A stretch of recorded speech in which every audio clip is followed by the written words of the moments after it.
Welcome back. Well, January is almost over, so how did you do with sticking to your resolution so far this year? I have failed.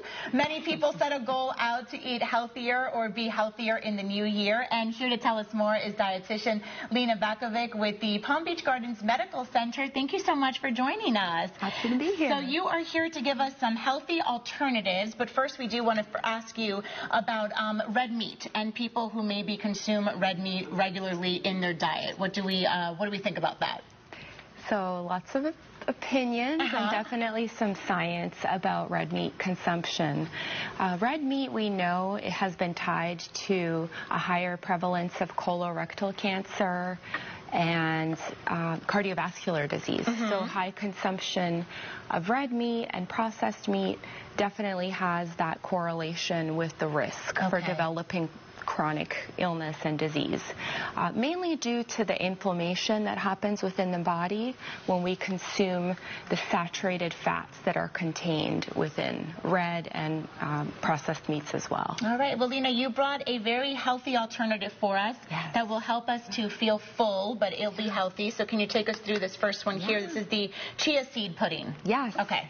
So this is a chia seed pudding that I love to make. It's super easy, has a wonderful like gelatinous kind of sweet delicious flavor to it.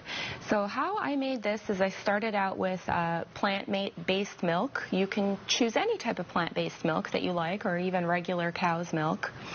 Cow's milk, cashew milk, and oat milk will be your healthier, higher in protein milks. I used almond milk in mine just because I like the flavor. Yeah.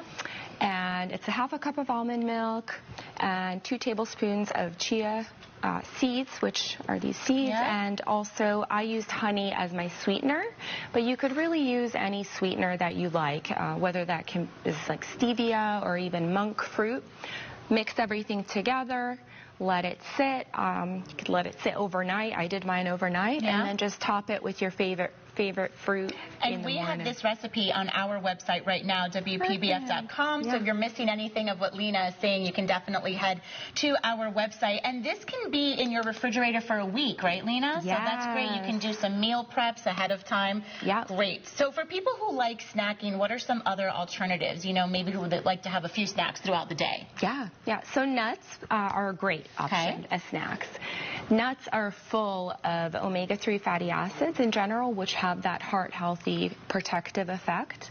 They also have protein and fiber, which help us to feel full and satisfied and not get hungry as often. With nuts, we do have to be careful, though. They're good for us. They have all these wonderful, healthy ingredients, but it's portion size that counts. They're very high in calories, so usually like a handful or a small handful, a quarter cup is a good portion for nuts. Okay, all right, and we are running out of time, but I do want to get to this really quickly. So extra virgin olive oil, that's what we should be cooking with, right?